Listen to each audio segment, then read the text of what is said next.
নমস্কার। আজকে নেক পেনের পার্ট 2 যে এক্সারসাইজগুলো রয়েছে সেগুলো আজকে আমি দেখাবো। তো তার পূর্বে বলবো পার্ট 1 এর যে এক্সারসাইজগুলো সেগুলো কিন্তু কন্টিনিউ করে যেতে হবে।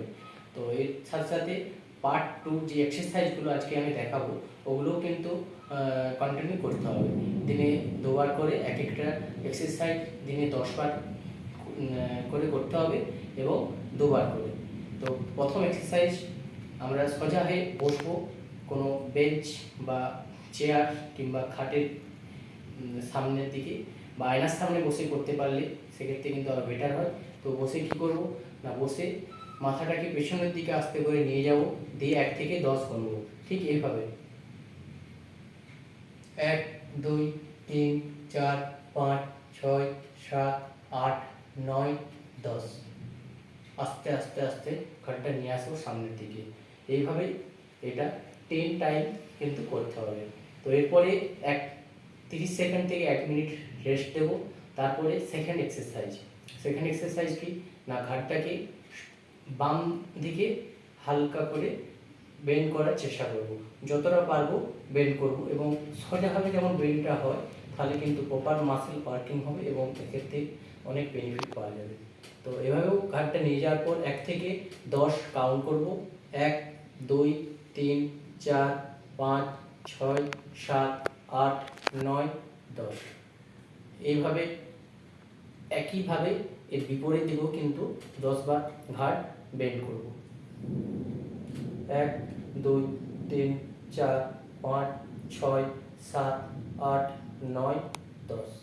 তো এদিকে একবার এইদিকে একবার, এভাবে 10 10 করে 20 বার এটা কিন্তু করব। তারপর 1 মিনিটের মতো রেস্ট দেব।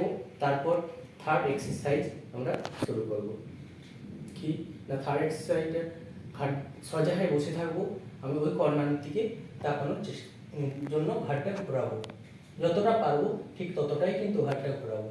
এখানেও ঘুরিয়ে 1 থেকে 10 পর্যন্ত কাউন্ট করব, দিয়ে আস্তে আস্তে ঘাড়টা কিন্তু নিয়ে আসবো। সেম বাম দিকেও কিন্তু আস্তে আস্তে ঘাড়টা নিয়ে যাব, 1 থেকে 10 কাউন্ট করব, তারপরে আবার ঠিক সামনের দিকে নিয়ে আসবো।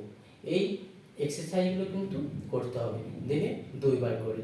এরপর কি না, এরপর হাতটা ঠিক ঘাড়ের পেছনের দিকে নিয়ে যাব, দিয়ে সামনের দিকে নিয়ে আসবো, 1 থেকে 10 গুনবো, দিয়ে আস্তে আস্তে আবার ছাড়বো, পেছনের দিকে নিয়ে যাব। এটাও কিন্তু 10 টাইম করতে হবে। তো এটা করার পর এবার ঘাড়ে যদি আমাদের যন্ত্রণা হতে থাকে বা ব্যথা বা ঘাড়ের যে স্টিফনেস ভাব থাকে, যে ঘাড় ঘোরাতে পারছে না, তো এর জন্য কিন্তু নেক্সট পার্টে আমি ভিডিওটা নিয়ে আসবো, পার্ট 3। তো কীভাবে ঘাড়ের যে টান, এদিকে ঘাড় ঘোরাতে পারছি না, মানে টাইট হয়ে আছে মাসেল, তো সেটার জন্য কি করতে হবে সেটা আমি নেক্সট পার্ট নিয়ে আসবো। আজকের সেকেন্ড পার্ট এক্সারসাইজ দেখালাম, এগুলো ভালো লাগলে শেয়ার করুন এবং অপরের যে সমস্যা থেকে মুক্তির উপায় কিন্তু একটা শেয়ারে কিন্তু খুলে যেতে পারে। নমস্কার।